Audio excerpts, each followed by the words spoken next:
अस्सलाम वालेकुम गाइस, मैं हूं आपका होस्ट, आपका दोस्त सरफराज तैमूर एंड वेलकम करता हूं आपको सरफराज तैमूर ऑफिशियल पे। फ्रेंड, ये सामने जो आप फ्रूट देख रहे हैं, इसकी फ्लावरिंग चेक करें, इसके फूल चेक करें, ठीक है, इसके फ्रूट चेक करें। फ्रेंड, इस फ्रूट को कराची में कहा जाता है रस भरी, लेकिन इंग्लिश में इसको रसबेरी और अमेरिकन और यूरोपियन कंट्रीज़ में इसको गोल्डन बेरी कहा जाता है। जब ये पक जाते हैं फ्रूट, तो मैं आपको दिखाता हूँ कि किस तरह हो जाते हैं। फ्रेंड, ये देखें, मैं एक तोड़ लेता हूँ।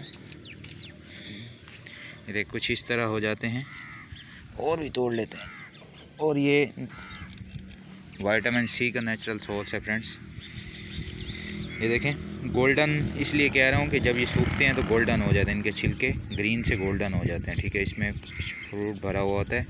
रसबेरी जो होती है वो असल में ये फ्रूट होता है। ये देखें, आप इसको आराम से खोलें, ये देखें, ये अभी कच्चा है, ठीक है।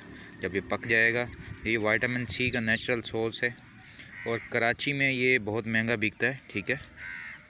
तकरीबन 250-200 रुपये पाव बिकता है, यानी कि 1000 रुपये किलो के लगभग बिकता है, ठीक है। ये अच्छा टेस्ट है, कुदरत का नेचुरल सोर्स है, बीज से भरा हुआ होता है। इसका टेस्ट जो है मीठा और थोड़ा सा खट्टा होता है, ठीक है। मैं आपको दूसरे भी तोड़, बिल्कुल फ्रेंड, एक पका हुआ पड़ा हुआ मैं आपको वो दिखाता हूँ, ठीक है। गोल्डन बेरी जो मैं आपको कह रहा हूँ ना, इसलिए इसको कहा जाता है, ठीक है। ये देखें फ्रेंड्स, मैंने आपको कहा ना इसको गोल्डन बेरी कहा जाता है। अब जो पका है, ये देखें, ये भी पका हुआ नहीं है, गिरा हुआ है, कच्चा है। इसको आप खा सकते हैं, मतलब क्योंकि इसके छिलके बिल्कुल, जिसके छिलके खुश्क हो जाएं आप उसको खा सकते हैं। इसका टेस्ट माशाल्लाह से अच्छा होता है, विटामिन सी से भरपूर है, नेचुरल सोर्स है विटामिन सी का। कुदरत ने देखें हर चीज़ में कोई ना कोई हिकमत रखी है।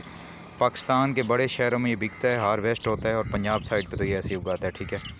तो ये जनाब गोल्डन बेरी है, मैं रख लेता हूँ, ठीक है। दुआ में याद रखिएगा। मिलेंगे किसी न्यू वीडियो में किसी न्यू इन्फॉर्मेशन के साथ। फ़ी अमान अल्लाह।